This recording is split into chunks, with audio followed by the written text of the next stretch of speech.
알면 알수록 딜을 잘할 수가 있거든요. 오늘은 스톡 옵션의 함정에 대해서 한번 이야기를 해보고자 합니다. 아직 상장이 되지 않아서 이제 몇 억이 묶인 채로 있거든요. 그럼 성공 사례 없냐? 있어요. 제 지인 중 스톡 옵션으로 가장 성공하신 분 100배.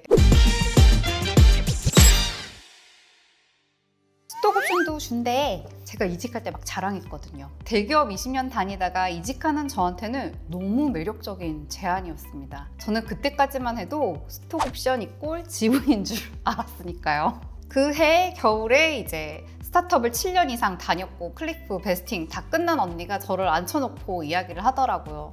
이 대기업 헛똑똑이야.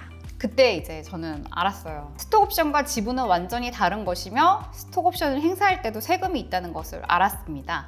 행사 이익이 큰 경우에는 40% 넘게 세금을 내야 하는 수도 있고요. 과세 방법도 두 개나 다르고요. 이익 실현했을 때가 아니라 옵션 행사했을 때요. 내 돈을 넣었을 때 파는 게 아니고 근데 그때 내 돈 주고 사는데 산 것도 또 세금을 내라 그러니까 되게 당황스러웠는데 우리나라 법이 그렇다라고 얘기를 하더라고요. 저희는 또 외국 회사라서 벤처 특례 적용 이런 것도 하나도 받지 않고 또 이게 비상장 주식이잖아요. 그러니까 살 사람을 찾기가 쉽지가 않아요. 물론 비상장 주식 거래 앱이 있는데 그곳에서 이제 바이할 수 있는 사람은 뭐 전문 투자자여야 된다 뭐 이런 얘기도 있더라고요. 이제 살 수 있는 풀이 너무 작은 거죠. 마켓이 너무 작아요. 그러다 보니 어떻게 됩니까? 이제 파는 사람이 우위에 있지 않아요. 그러다 보니까 이게 금액이 무조건 이제 거의 디스카운트가 되더라고요. 그럼 디스카운트 당연한 거다라는 것을 그것도 이제 뒤에 알았어요. 그래서 연봉 딜을 할 때 현금 10, 스톡 옵션 10의 선택이 있다면은 스톡 옵션을 선택하고 만약에 10을 때는 세금이랑 기타 등등 생각해가지고 10보다 사실 큰 숫자로 더 내고를 해야 똔똔이라고 할 수가 있습니다. 그 당시 저는 이제 스톡 옵션 뽕에 완전 취했죠. 그래서 스톡 옵션 10을 선택했는데 제가 무지해서 잘못 비롯된 선택이었다고 생각이 들고 한 15 정도 했어야 됐나? 라는 생각은 들고요. 그 후 주변에 스톡 옵션 받으신 분들이랑 제가 이야기를 나눠보니까 역시 저처럼 잘 모르는 경우가 너무 많더라고요. 의외로. 그리고 회사마다 조건이 정말 다양하다는 것도 이제 얘기를 나눠보고 알았습니다. 제가 받은 오퍼는 정말 우리 회사 오퍼는 양반 계약이었어요. 앞으로 스타트업에서 일하는 사람이 아마 더 많아질 건데 뭐 이직이든 시작이든 시행착오를 이제 줄이기 위해서 많이 알면 알수록 딜을 잘할 수가 있거든요. 그렇기 때문에 오늘은 스톡 옵션의 함정에 대해서 한번 이야기를 해보고자 합니다. 제가 챗GPT한테 한번 물어볼게요. 챗GPT한테 스톡 옵션이 뭐냐? 스톡 옵션은 회사가 직원에게 주식을 구매할 수 있는 권리. 그러니까 엄밀히 말해 당장의 주식이 아니라는 거예요. 네. 권리를 부여하는 일종의 보상 방법이다. 직원은 정해진 기간 내에 특정 가격으로 주식을 살 수 있는 옵션을 받게 된다. 스톡 옵션은 직원들이 회사의 성공에 기여하고 그 이익을 공유할 수 있는 동기를 부여하기 위해 사용된다라고 합니다. 스톡 옵션의 이제 특징들이 있는데요. 그거를 몇 개를 한번 이야기를 해볼게요.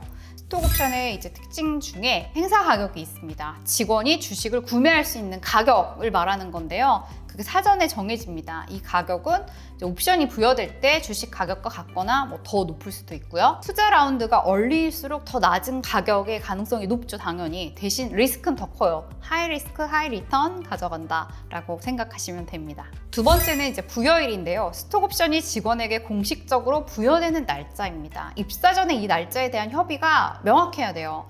입사일 기준으로 하고 계약서는 나중에 쓰더라도 이제 부여일을 계약서 쓰는 날짜로 하는 회사도 있어요. 그러면 안 되죠. 네.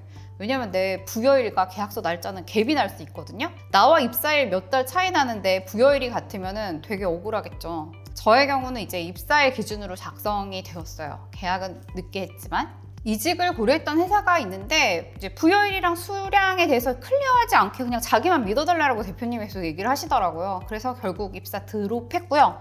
정말 좋은 선택이었다고 생각합니다. 만기일도 잘 보셔야 됩니다. 옵션을 행사할 수 있는 마지막 날짜인데요. 이 기간 지나면 옵션 만료됩니다. 권한 없어져요. 제가 받은 계약서에는 만기일이 없었어요. 만기일이 없는 것이 이제 기회비용으로 볼 때 리스크 해칭 또 측면에서 직원들한테 너무 좋은 계약이거든요.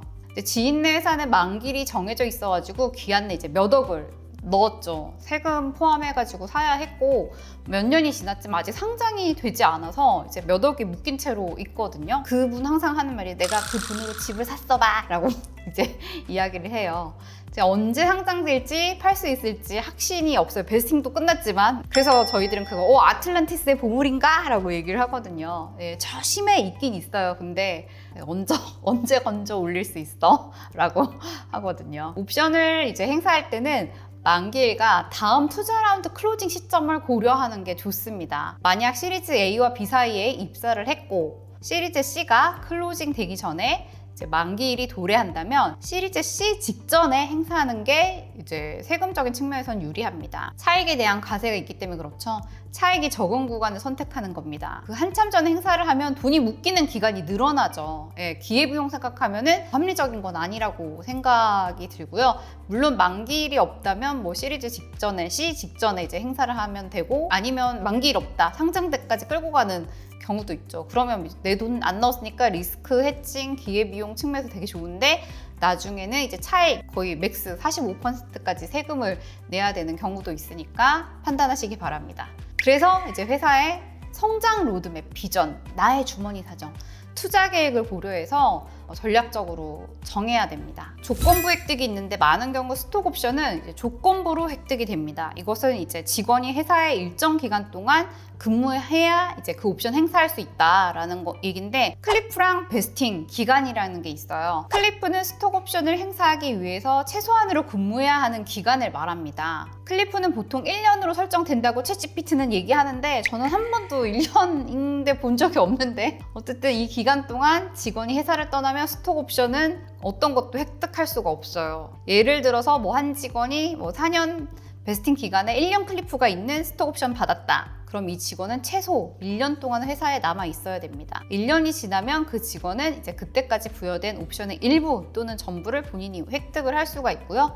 그 후로는 이제 매월 또는 매년 베스팅이 될 수가 있습니다. 스톡 옵션 계약에 따라서 이제 그거는 다 다르게 되어 있어요. 클리프에 왜 하냐? 그러면 이거는 이제 직원이 회사에 장기적으로 기여하도록 동기부여하는 거, 뭐 짧은 기간에 회사를 떠나는 직원한테는 보상을 제한하겠다. 라는 것입니다. 이것은 이제 회사의 인지를 유지하고 또 투자에 대한 보다 확실한 반환을 기대할 수 있게 하기 위함입니다. 그리고 클리프 그 다음에 중요한 거는 베스팅이라는 건데요. 베스팅은 점진적으로 스톡 옵션 또는 기타 지분 보상을 획득할 권리가 확정되는 과정이다 라고 생각하면 되고 베스팅은 일반적으로 일정 기간에 걸쳐서 이루어집니다. 또 계약서에 따라 다르거든요. 매월인데도 있고 매년인데도 있고 베스팅 기간이 끝나면 이제 직원은 해당 옵션을 완전히 소유하게 돼요. 내 거가 되거든요. 그래서 회사를 떠나더라도 그 옵션을 유지를 할 수가 있습니다. 베스팅은 직원의 장기 근속을 장려하고 회사에 대한 충성도를 높이기 위해서 이제 설계되었다라고 생각을 하시면 됩니다. 클리프는 주로 직원이 회사에 단기간만 머물렀을 경우 보상을 제한함으로써 회사의 리소스를 보호하려는 목적으로 사용이 됩니다. 이직해서 이제 스톡 옵션을 제가 제안받았다고 막 자랑할 때 스타트업 씬에 있는 지인 모두 공통된 질문이 클리프랑 베스팅 기간은 어떻게 돼? 이렇게 물어봤거든요. 저는 뭐지? 이제 컨트랙 하고 나서 이제 나머지 두 개의 차이를 이제 완전히 이해를 했고 저처럼 무지하지 않기를 바랍니다. 베스팅은 제가 스톡 옵션을 행사하고 나서 셀할 수 있는 권리가 생기는 거다라고 생각하면 쉬울 거예요. 행사한다고 바로 팔 수가 없어요. 내 거인 듯 내 거 아닌 내 거 같은 기간이 존재하거든요. 이 베스팅 기간도 회사마다 다 달라요. 그렇기 때문에 계약서를 잘 보시길 바랍니다. 저의 경우는 근속 만 3년째 50%, 4년째 100%라서 회사를 4년 다녀야 오롯이 내 거가 됩니다.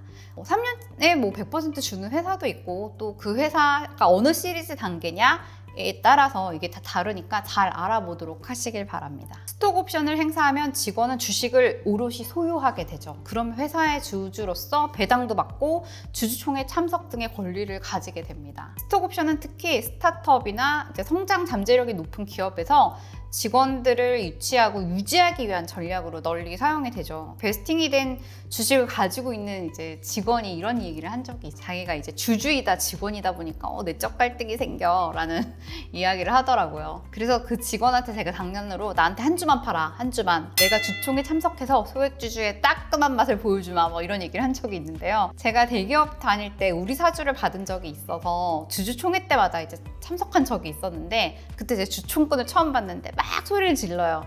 그러다가 이제 상품권 딱 지어주면 이제 조용히 나가시더라고요. 이직을 하면서 스톡 옵션을 받는 지인들이 꽤 됩니다. 스타트업이다 보니 아무래도 인건비라는 이제 고정비를 높이기가 어려워서 현금 플러스 알파, 근데 그 알파를 스톡 옵션으로 제안을 한 거죠. 우리끼리 우스갯소리로 우리 스톡 노예 모임이라고 스스로 발을 묶은 사람들, 스톡 노예들 잘 있나?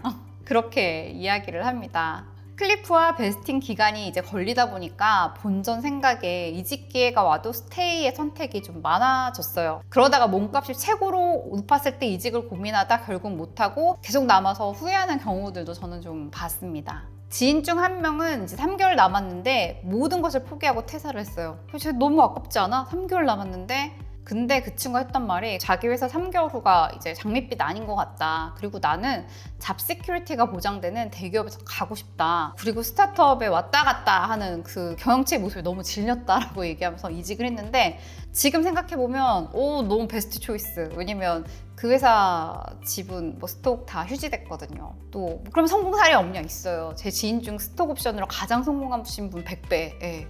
거의 초기 멤버로 7년 있었거든요. 그래서 제가 무슨 코인도 아니고 100배 이랬거든요. 지금 그거 팔아서 아파트도 사고 결혼 준비 중에 있다고 합니다. 이런 행복한 스토리도 있지만 또 어떤 사람은 행사가보다 결국에는 이제 가격이 더 낮아졌어요. 그래서 행사했을 때 낸 돈, 그 다음에 세금 있는데 더 낮아져. 이거 정말 워스트 케이스이죠. 이런 여러 케이스 있으니까 본인 상황에 맞게 잘 판단하시길 바랍니다. 내 커리어뿐만 아니라 내 주머니도 되게 소중하니까요.